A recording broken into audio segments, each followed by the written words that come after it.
What if I told you that everything you believed about family, loyalty, and love could shatter in a single, devastating moment, leaving you adrift in a sea of betrayal? For decades, I, Eleanor Vance, built my life on the bedrock of my family, believing their smiles were genuine, their support unwavering. But then, a shocking truth emerged from the shadows, twisting my world into an unrecognizable nightmare. This isn't just a story about being wronged. It's about the earth-shattering realization that the people closest to you can become your most cunning adversaries, and the journey from utter humiliation to an obsession for raw, unvarnished justice. I remember the day it began, clear as a bell. It was my 60th birthday, a milestone I'd envisioned celebrating surrounded by warmth and genuine affection.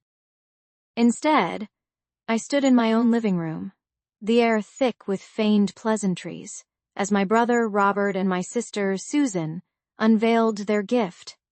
They presented me with a framed document, a supposed family tree, but as my eyes scanned the ornate script, a cold dread snaked its way into my gut. It wasn't a tree of heritage. It was a thinly veiled legal notice, a declaration that they were challenging my ownership of the very home I'd inherited from our parents, the home where I'd raised my children, the sanctuary of my entire adult life. The humiliation was a physical blow, worse than any punch, my own flesh and blood, in front of friends and distant relatives, publicly questioning my legitimacy, painting me as some kind of interloper in my own house. The whispers started almost immediately, cutting deeper than any shouted insult. My face burned, my hands trembled, and I could feel the pitying glances, the judgment in their eyes. That night, sleep was a stranger. The resentment festered, a bitter, burning coal in my chest. How could they do this? How could they strip me of my dignity, of my home, of my very identity? All for what? Greed? Spite? I needed answers. The next few months were a blur of legal jargon, veiled threats, and the suffocating weight of their manufactured narrative. They painted me as a reckless spendthrift, someone incapable of managing the family legacy, despite a lifetime of responsible stewardship. The betrayal wasn't just in their actions, it was in the calculated erosion of my reputation, the deliberate twisting of facts to turn everyone against me. I watched as friends, once close, began to distance themselves, swayed by the insidious rumors Robert and Susan were expertly weaving. Every phone call was met with a cold shoulder, every attempt at reconciliation with a slammed door. I felt utterly isolated, a lone warrior against an army of my own kin. The world I knew, built on trust and shared history, crumbled around me. I spent countless nights poring over old documents, photographs, anything that could prove my rightful claim, searching for a glimmer of truth that could cut through their web of lies. Each discovery, each forgotten letter, only deepened the sense of betrayal. It wasn't just about the house anymore, it was about reclaiming my name, my honor, my very soul from the clutches of their deceit. Then came the anonymous package. No return address, just a plain brown wrapper. Inside, a worn leather-bound journal, its pages yellowed with age. It belonged to my mother. As I read her elegant script, detailing family secrets, hidden resentments, and a shocking, decades-old financial maneuver involving my father's business and a distant cousin, the true depth of their conspiracy began to unravel. This wasn't just about my home, it was about a legacy, a hidden fortune, and a meticulously planned scheme that stretched back generations. My mother's words painted a picture of manipulation, of promises broken, and of a deliberate pattern of exclusion designed to ensure only certain members of the family would ever truly prosper. The journal revealed how Robert and Susan had been privy to this information for years, carefully biding their time, waiting for the opportune moment to strike. The shock was paralyzing. This wasn't a sudden outburst of sibling rivalry. It was a cold, calculated campaign of psychological and financial warfare orchestrated with a chilling precision I never would have believed possible from my own family. The resentment morphed into a burning obsession. I wasn't just fighting for my home anymore, I was fighting for my mother's truth, for the justice she was denied, and for every hidden injustice that had tainted our family line. I knew then, with absolute certainty, that I would not rest until every secret was exposed, every lie dismantled, and every ounce of their manufactured power was stripped away. What I uncovered next would shake the foundations of our community, revealing a truth so scandalous, so utterly depraved, that it would leave everyone who thought they knew the Vance family speechless. The full story, the intricate web of deception, and the shocking path I took to reclaim my life, starts right now. You won't believe what I found. My name is Evelyn Reed, and I used to believe in family above all else.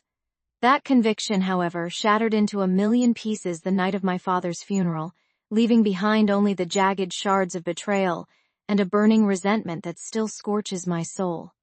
It was a cold, rainy evening in our sprawling old money estate in Greenwich, Connecticut, a house that had always felt more like a gilded cage than a home. The air hung heavy with the scent of lilies and unspoken accusations, a suffocating blanket that pressed down on me from every corner of the grand, echoing foyer. I stood there, a solitary figure amidst the hushed whispers and feigned condolences, feeling utterly exposed in my grief. My father, Richard Reed, a titan of industry, and a man who had always commanded respect, was gone. His sudden, unexplained passing had left a chasm in our family, a void that I, his only child, felt most acutely.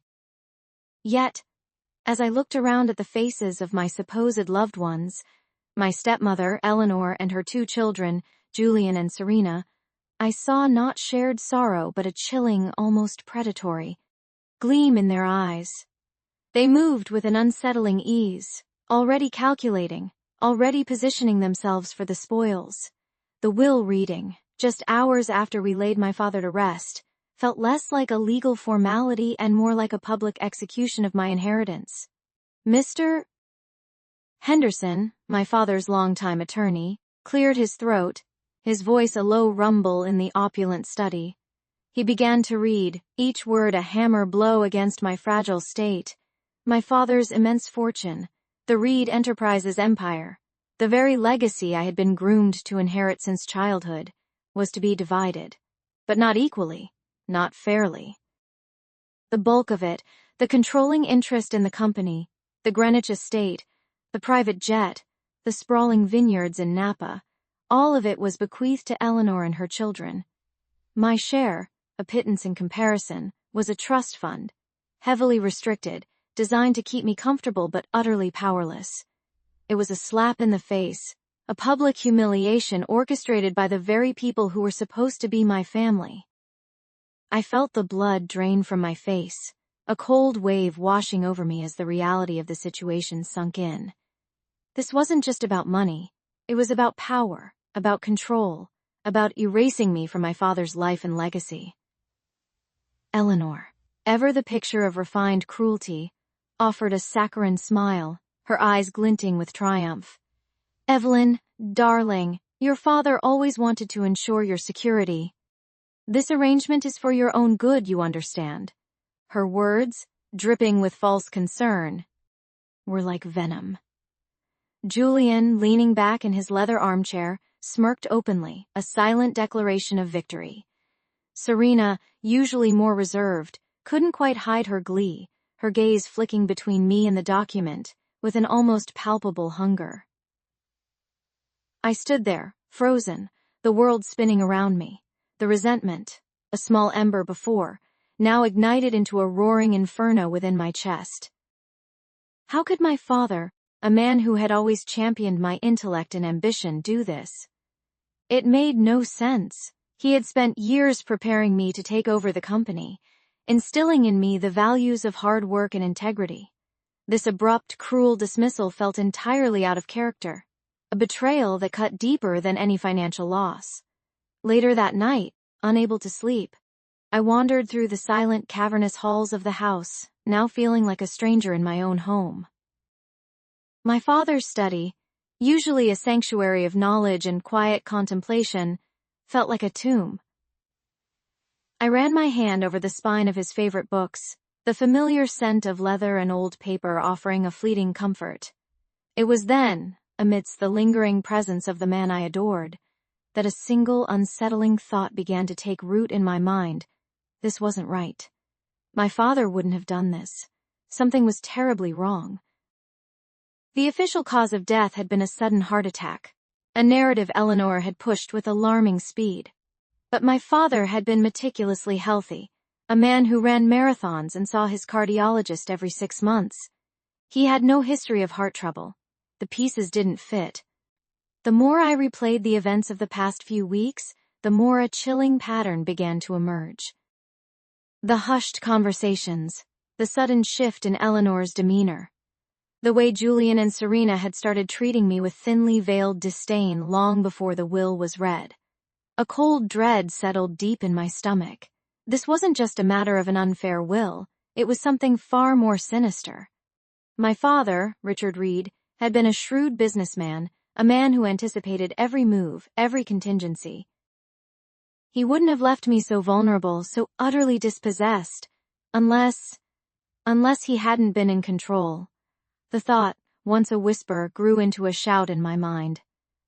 My father's death, the will, the sudden shift in my family's behavior, it all pointed to a carefully orchestrated deception. I looked at the framed photograph on his desk. My father, strong and vibrant, his arm around me, both of us smiling. A fierce, protective love for him, mingled with a burning rage at those who had wronged him and me, surged through my veins. They had humiliated me, stripped me of my birthright, and tainted my father's memory. But I wouldn't let them get away with it, not Evelyn Reed. This was no longer about grief, it was about uncovering the truth, no matter how ugly, no matter how dangerous. The seeds of obsession were planted that night, watered by my tears and fueled by an unshakable conviction that my father had been betrayed, and I would make them pay. The ink on my father's will was barely dry, yet the air in the Greenwich estate already felt different, colder, permeated by a silent, insidious celebration from Eleanor and her children. Their smiles, previously veiled by a thin pretense of sorrow, now seemed to widen just a fraction too much when they thought I wasn't looking. It was a subtle shift, almost imperceptible, but to me it was a glaring neon sign of their triumph. That night, sleep became an impossible luxury. Every shadow in my opulent bedroom twisted into a mocking silhouette, every creak of the old house a whisper of their victory. My mind raced, replaying Mr. Henderson's words, each phrase a fresh stab of betrayal. A heavily restricted trust fund, the sheer audacity of it, to strip me of my birthright, to diminish my father's legacy in such a blatant, humiliating fashion. I spent the following days in a haze of simmering fury, observing Eleanor and her children with a new, chilling clarity. They moved through the house like conquerors, their laughter echoing a little too loudly in the grand halls, their conversations a little too casual about future plans that now included my inheritance. Julian, Eleanor's son, had always possessed an arrogant swagger, but now it was magnified, a sneering confidence that grated on my nerves. He spoke of modernizing Reed Enterprises, a thinly veiled threat to dismantle everything my father had built. Serena, Eleanor's daughter, with her perfectly coiffed blonde hair and perpetually bored expression, was already planning extravagant renovations to the estate, as if my father's memory meant nothing more than an outdated aesthetic. My rage, though potent, was also a cold, calculating force. I knew I couldn't confront them directly, not yet. They held all the cards, or so they believed. Instead, I began to watch, to listen, to piece together the fragments of their lives, searching for the cracks in their polished facade. My father's death, sudden and without explanation, gnawed at me. The official cause was a heart attack, but my gut screamed otherwise. He was a man of immense vitality, meticulous about his health. The timing of his demise, so conveniently coinciding with the will's provisions, felt too orchestrated, too perfect for Eleanor's assent. My first target was Mr. Henderson. He had been my father's lawyer for decades, a man I had always trusted, but his demeanor during the will reading, His almost robotic delivery of the devastating news now struck me as unsettling. I arranged a meeting, ostensibly to discuss the intricacies of my meager trust fund. The old lawyer sat across from me in his sterile office, his gaze unwavering, his answers precise, almost rehearsed. I pressed him, gently at first, then with increasing intensity, about the details surrounding my father's final days, the preparation of the will, any unusual circumstances. He maintained his professional composure, offering only legal platitudes and a sympathetic, yet distant expression. There was a wall there, impenetrable, and I knew then that Mr. Henderson was either genuinely ignorant or, more disturbingly, complicit. The encounter with Mr. Henderson, while yielding no immediate answers, solidified my resolve. I realized I couldn't rely on anyone else. This was my fight, and I would have to dig for the truth myself. My father had kept a private study, a sanctuary filled with books and personal mementos, which Eleanor had immediately declared off-limits, citing her need for privacy to process her grief. It was a flimsy excuse, a transparent attempt to control access. That night, under the cover of darkness, I slipped into the study. The air was thick with the scent of old paper and my father's pipe tobacco, a poignant reminder of his presence. I began my clandestine search, my heart pounding a frantic rhythm against my ribs. I meticulously went through his desk, his filing cabinets, even the hidden compartments I knew only he and I were aware of. Every document, every letter, every ledger was scrutinized. Hours bled into each other as I delved deeper into his world, a world that now seemed to hold more secrets than I had ever imagined. I found nothing overtly incriminating at first, just the meticulously organized records of a brilliant businessman. But then, tucked away behind a false back in his antique mahogany desk, I found a small leather-bound journal. It wasn't a diary, but a ledger of sorts, filled with cryptic entries, dates, and names I didn't immediately recognize. One name, however, leaped out at me: Project Chimera. It appeared multiple times, always followed by a date and a series of numbers. My father had never mentioned any project by that name. The entries grew more frequent in the months leading up to his death. There was a sense of urgency in the later notes, a growing anxiety. And then, a single, underlined phrase on the last page, dated just 2 days before he passed. Eleanor knows. Must secure everything, trust no one. The blood drained from my face. My breath hitched in my throat. Eleanor knew. Knew what? What was Project Chimera? The implications were terrifying, a cold dread seeping into my bones. This wasn't just about a stolen inheritance anymore. It was something far more sinister. Something my father had been desperate to protect. The journal was my first tangible clue, a thread leading into a labyrinth of deception. My initial resentment, my sense of betrayal, now morphed into an unyielding obsession. I would unravel this mystery, no matter the cost, no matter the danger. Eleanor and her children had underestimated me. They had mistaken my grief for weakness, my silence for submission. They would soon learn the true meaning of a daughter scorned. The game had just begun, and I intended to win. My initial steps were tentative, a dance around the edges of suspicion. I started with my father's office, a sanctuary he'd always kept meticulously organized, now feeling like a tomb. Eleanor had already begun her redecoration, a blatant erasure of his presence. Yet, I knew his habits, his secret compartments, the places only he and I had ever known. Behind a false panel in his mahogany desk, I found it, a slim, leather-bound journal, its pages filled with his elegant script. It wasn't a diary, but a ledger, detailing every significant transaction, every investment, and every interaction related to Reed Enterprises. What truly caught my eye, however, were the recent entries, marked with a cryptic symbol, referring to a series of offshore accounts and shell corporations I'd never heard of. The dates coincided precisely with his health decline. My investigation then turned to the medical records. My father, a man who prided himself on his robust health, had suffered a rapid deterioration.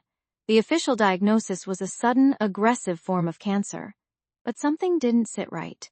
He had always been vigilant about his annual checkups, and there had never been a whisper of such a grave illness. Getting access to his private medical files was a challenge, but a well-placed donation to a sympathetic, administrative assistant at his clinic worked wonders. The files revealed a cocktail of medications, some familiar, others completely alien. A quick online search of the unfamiliar names sent a chill down my spine. These weren't standard cancer treatments. They were drugs known to induce symptoms mimicking severe illness, designed to mask something far more sinister. The realization hit me like a physical blow. My father hadn't just died, he had been systematically poisoned. The journal entries and the strange medications painted a horrifying picture, but I needed more. I needed proof. My focus narrowed to Eleanor. Her sudden interest in my father's business affairs, her inexplicable knowledge of his finances, and her almost gleeful demeanor after his death were no longer just signs of a cruel stepmother. They were the hallmarks of a calculating killer. I began observing her, not overtly, but with the subtle precision of a predator. I installed discreet cameras in key areas of the Greenwich estate, places I knew she frequented, places where she felt most secure. I hired a private investigator, a former police detective named Marcus Thorne, known for his discretion and his uncanny ability to unearth buried secrets. I fed him snippets of information, careful not to reveal the full extent of my suspicions, just enough to pique his professional curiosity.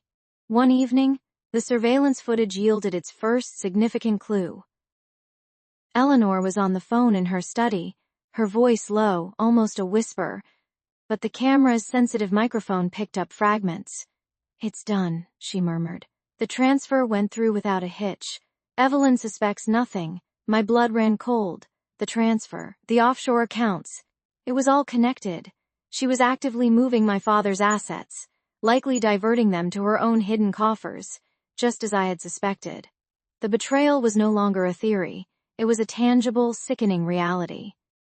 The next day, I confronted Eleanor, not with accusations, but with a carefully crafted performance of vulnerability.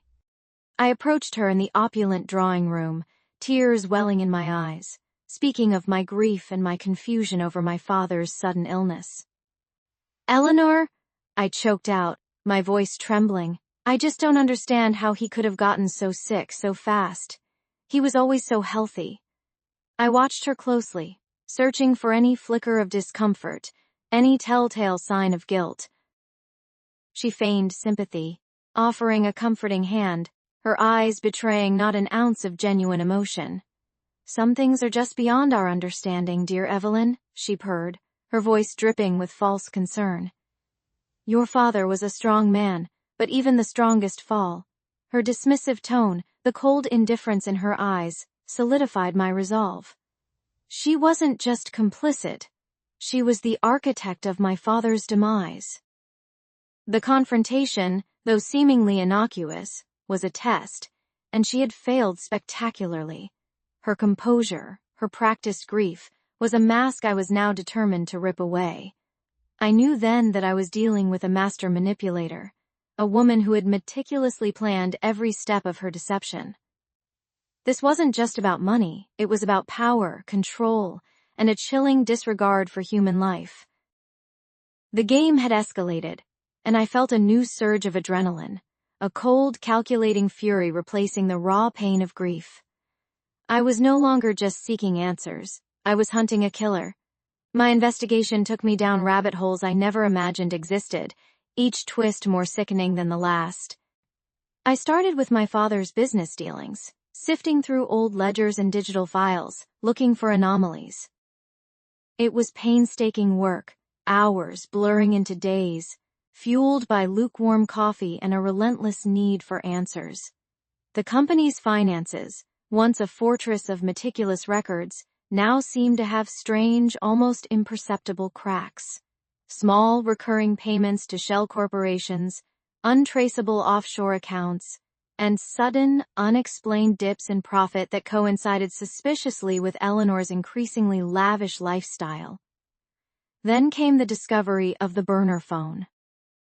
Hidden in a locked drawer in my father's study, a drawer I knew he rarely used, I found an old prepaid mobile. It wasn't his usual sleek smartphone. This was a relic, clearly meant for clandestine communication. My heart hammered against my ribs as I charged it, the screen flickering to life with a single unsaved number in the call log. A quick cross-reference with a private investigator I'd discreetly hired revealed the number belonged to a known associate of a notorious pharmaceutical black market ring. The pieces began to click into place, forming a horrifying mosaic. I remembered overhearing hushed arguments between my father and Eleanor in the weeks before his death, snippets of conversations about risks and deals that I had dismissed as typical business stress. Now, those fragments took on a sinister new meaning. My father, a man of unwavering integrity, entangled in something illicit. It seemed impossible, yet the evidence mounting against Eleanor suggested a far darker truth. She wasn't just after his money, she was leveraging his empire for her own nefarious schemes, and he must have found out. The confrontation was inevitable, a storm gathering on the horizon. I arranged a family dinner, ostensibly to discuss the future of Reed Enterprises, but my true agenda was far more chilling. The grand dining room, usually a place of strained formality, felt charged with an almost palpable tension. Eleanor sat at the head of the table, regal and composed, her children, Julian and Serena, flanking her like loyal sentinels. Their faces, usually a mask of indifference, held a flicker of unease. They knew something was coming. I began calmly, laying out my findings with a precision that belied the fury raging within me. I spoke of the financial irregularities, the shell corporations, the suspicious payments. Eleanor's composure began to crack, a hairline fracture in her carefully constructed facade. Her eyes, usually cold and calculating, darted nervously. Julian shifted in his seat, and Serena's hand trembled as she reached for her water glass. Then, I dropped the bomb. And then there's this, I said, my voice cutting through the silence like a razor.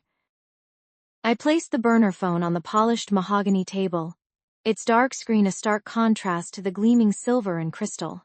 This belonged to Father. And this number, I pointed to the single entry on the screen, belongs to a man with deep ties to illegal pharmaceutical distribution. Eleanor's face went white. The color drained from her cheeks, leaving her looking skeletal. Her lips parted, but no sound came out. Julian slammed his fist on the table, a sudden, violent outburst. "What are you implying, Evelyn?" he snarled, his voice thick with a forced indignation that couldn't quite hide the fear in his eyes. "I'm not implying anything, Julian," I replied, my gaze fixed on Eleanor. "I'm stating facts. Father discovered what you were doing, didn't he, Eleanor? He found out you were using his company, his name, to traffic illegal drugs. He was going to expose you." A choked gasp escaped Serena's lips. Eleanor's eyes, now wide with panic, met mine. The mask had completely fallen away, revealing the raw, desperate fear beneath. "You don't know what you're talking about," she whispered, her voice barely audible. "Oh, I think I do," I countered, leaning forward, my voice low and dangerous. "And I think you silenced him, because my father would never have stood for this. He would have brought your whole rotten scheme crashing down, wouldn't he?" The silence that followed was deafening, punctuated only by the ragged breathing of Eleanor and her children. The air crackled with unspoken accusations, with the weight of a truth finally brought to light. Eleanor's eyes, once so full of contempt, now held a chilling mix of terror and hatred. She knew I had her. The game was no longer a quiet hunt, it was a full-blown confrontation, and I had just cornered my prey. The climax was upon us, and I knew, with a terrifying certainty, that this was only the beginning of her unraveling. The air in the courtroom crackled, thick with unspoken accusations, with the weight of a truth finally brought to light. Eleanor's eyes, once so full of contempt, now held a chilling mix of terror and hatred. She knew I had her. The game was no longer a quiet hunt. It was a full-blown confrontation, and I had just cornered my prey. The climax was upon us, and I knew, with a terrifying certainty, that this was only the beginning of her unraveling.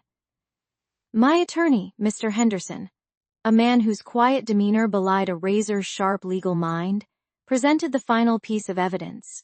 It was a digital forensics report, painstakingly compiled, detailing the deleted emails, the doctored financial records, the clandestine transfers of funds that painted a damning picture of Eleanor's elaborate scheme. He projected the damning evidence onto the large screen. Each line of text, each timestamp, a fresh stab at Eleanor's carefully constructed facade. The room hushed, every eye fixed on the undeniable proof of her betrayal. I watched her, my gaze unwavering, as the color drained from her face. Her perfectly coiffed hair, her designer suit, her veneer of sophistication, all of it seemed to crumble under the harsh glare of the truth. Julian and Serena, seated beside her, shifted uncomfortably, their earlier smirks replaced by a dawning horror. They had been complicit, of course, benefiting from their mother's machinations, but even they seemed unprepared for the sheer depth of her deceit. Mr. Henderson's voice, calm and measured, filled the silence. He outlined the timeline, the motive, the meticulous planning that had gone into Eleanor's systematic embezzlement and manipulation of my father's assets. He detailed how she had isolated my father in his final years, controlling his access to information, his finances, even his medical care. A cold dread settled in my stomach as I heard the full extent of her cruelty laid bare. It wasn't just about money. It was about power, control, and a chilling disregard for human life. Then came the bombshell, a new toxicology report commissioned by Mr. Henderson revealed traces of a slow-acting poison in my father's system, a substance designed to mimic the symptoms of his existing heart condition. The gasp that rippled through the courtroom was almost deafening. My father hadn't just died, he had been murdered. The revelation hit me like a physical blow, a wave of nausea washing over me. All this time I had focused on the financial betrayal, the theft of my inheritance, but this was an entirely different magnitude of evil. Eleanor sprang from her seat, her composure finally shattered. "Lies! All lies!" she shrieked, her voice hoarse, her eyes wild. "He was sick. He was dying. You can't prove anything." Her outburst was met with a stern warning from the judge, but the damage was done. Her carefully cultivated image had evaporated, replaced by the raw, desperate fear of a cornered animal. Julian and Serena looked on, aghast, their faces a mixture of disbelief and growing panic. Their mother, their pillar of strength, and that changed everything. Cunning was exposed as a cold-blooded killer. The prosecution, armed with this new evidence, moved swiftly. The civil case for the inheritance fraud transformed into a criminal investigation for murder. The courtroom cleared, but I remained, feeling a strange mix of vindication and profound sorrow. The justice I had sought for the humiliation, for the stolen legacy, now felt overshadowed by the horrific truth of my father's final moments.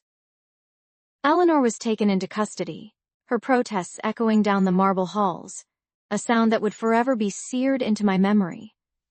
I walked out into the crisp autumn air, the city lights blurring through the unshed tears in my eyes. The weight of the world, which had pressed down on me for so long, felt fractionally lighter, yet a new, heavier burden had taken its place. My father's death was no longer a mystery, but a tragedy orchestrated by the woman who had pretended to love him. The bittersweet taste of victory mingled with the bitter tang of grief. I had exposed Eleanor, brought her crimes to light, but the cost was immense. The family I had once cherished was irrevocably broken, and the innocence of my past, forever lost. The journey had ended, but the healing had just begun. The pursuit of truth had led me down a dark and treacherous path, revealing the monstrous depths of human greed and deception. I had faced my demons, confronted the woman who had sought to destroy me, and in doing so, I had found a strength I never knew I possessed. But the scars would remain, a permanent reminder of the price of betrayal, and the brutal lessons learned in the crucible of my own revenge, the bitter taste of victory mingled with the lingering ache of loss. I had dismantled Eleanor's carefully constructed world, exposed her deceit, and reclaimed what was rightfully mine. Yet, standing amidst the ruins of her ambition, I found no triumphant cheer, only a profound weariness. The empire I had fought so hard to reclaim felt heavy in my hands, a constant reminder of the price of betrayal and the brutal lessons learned in the crucible of my own revenge.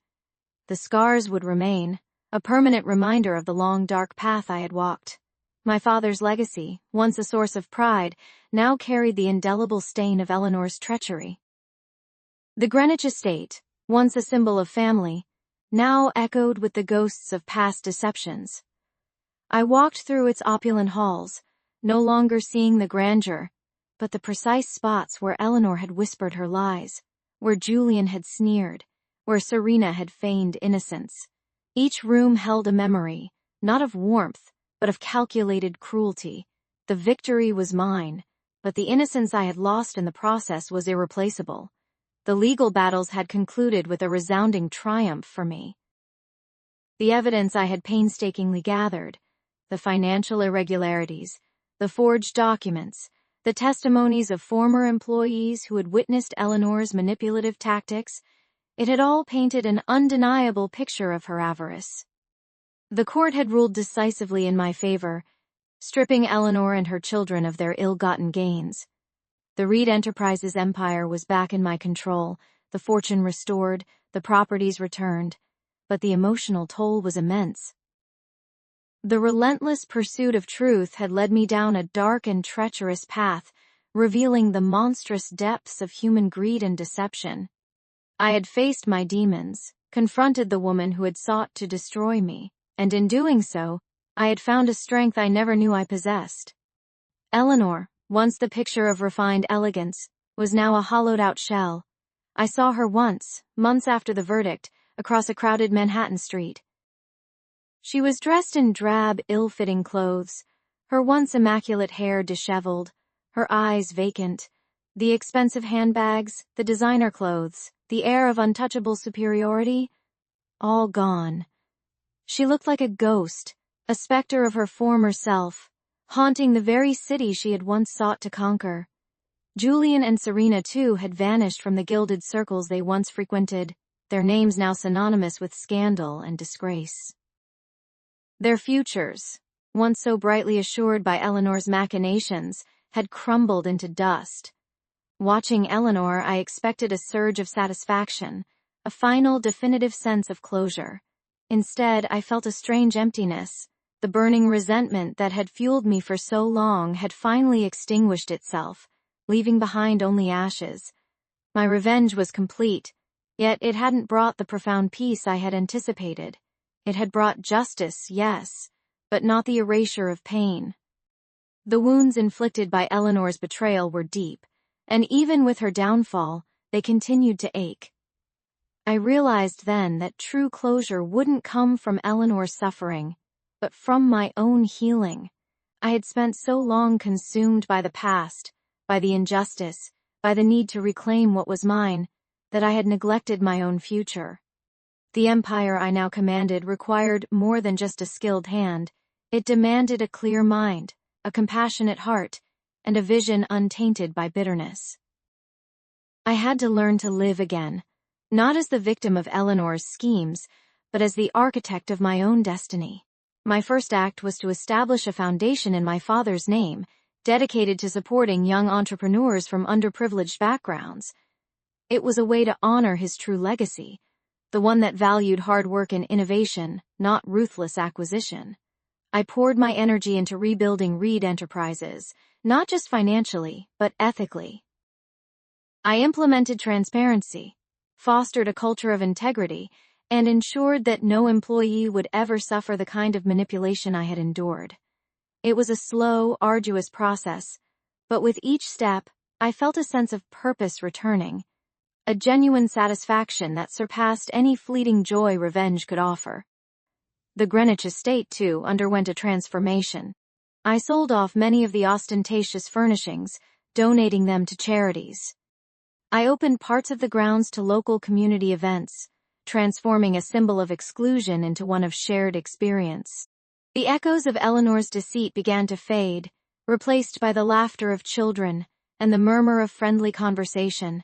The house was no longer a gilded cage, but a home, slowly shedding its painful past. I often thought of my father, not with the crushing weight of his absence, but with a renewed appreciation for the man he truly was. I understood now the immense pressure he must have been under. The subtle ways Eleanor had manipulated him, the isolation she had created around him. My anger towards him had softened into a profound empathy. He had been a victim, too, in his own way, of a woman whose ambition knew no bounds. Years passed. The memory of Eleanor and her treachery became a distant, almost academic, recollection. It was a chapter in my life, a dark and formative one, but not the defining one. I had learned that justice could be served, but true peace came from within. The scars remained, a permanent reminder of the price of betrayal and the brutal lessons learned in the crucible of my own revenge. Yet they were no longer open wounds. They were faded lines, etched into the story of a woman who had been broken, but had ultimately and irrevocably rebuilt herself. I had found my way back to the light, not by seeking to extinguish another's, but by rekindling my own. The air in the courtroom felt thick, suffocating. Every breath I took was a shallow gasp, each beat of my heart a drum solo against my ribs. Across the aisle, their faces were a mask of disbelief, then dawning horror. My mother, usually so composed, looked like a statue carved from ash. My father's jaw hung slack. My sister, Sarah, the golden child, crumpled slightly in her seat, her perfect facade cracking under the weight of what was about to unfold. I clutched the worn leather of my briefcase, my knuckles white. Inside, nestled amongst stacks of legal documents, was the undeniable proof. The meticulous records of their embezzlement, the forged signatures, the shell corporations funneling money from our family trust, my trust, specifically. For years, they had systematically siphoned away my inheritance, laughing all the while about my naivete, my lack of business sense.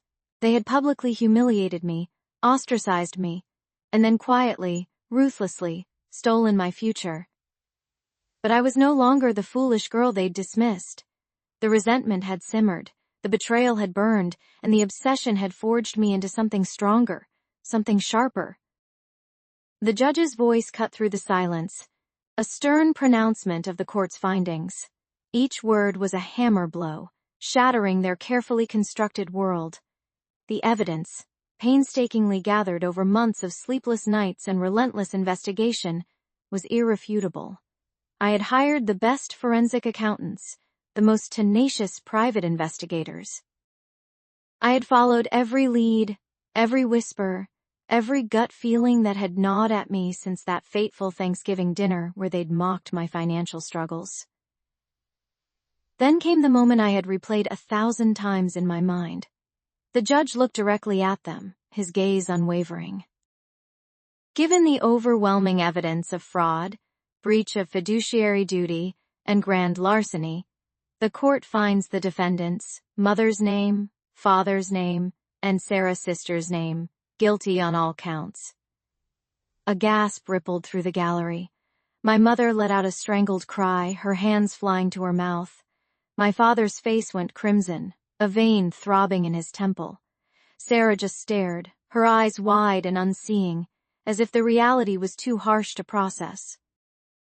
For a fleeting second, I saw a flicker of the old Sarah, the one who used to braid my hair and whisper secrets. But that image quickly vanished, replaced by the calculating woman who had so readily participated in my ruin. The sentencing was swift and severe. Restitution, substantial fines, and prison time. The full weight of the law descended upon them, a consequence they had never imagined facing.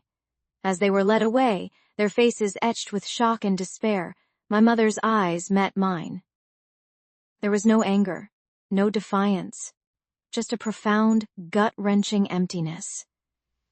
In that moment, I didn't feel triumph. I felt a hollow ache. Justice had been served, yes. The scales had finally tipped.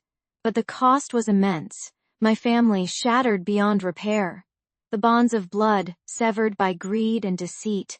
The years of emotional pain, the public shaming, the constant gaslighting. Those scars would remain. I had won, but the victory felt heavy, tinged with a deep sadness for what could have been. Walking out of the courthouse, the crisp autumn air felt like a balm. The weight of the world hadn't lifted entirely, but a significant burden had. I looked up at the vast blue sky, a sense of quiet resolve settling over me. My name, Eleanor, once a whispered joke, was now a testament to resilience. I had faced their cruelty, uncovered their lies, and stood firm in my truth. The journey had transformed me. I was no longer the timid, easily manipulated sister. I was a woman who understood the dark underbelly of human nature, but also the incredible strength of her own spirit. The path ahead was uncertain. Rebuilding my life would be a monumental task, but I would do it on my own terms, with integrity and without compromise. The humiliation had been a catalyst, the betrayal a brutal lesson, and the obsession a necessary evil. Now, with a bittersweet closure, I was finally free to write my own future.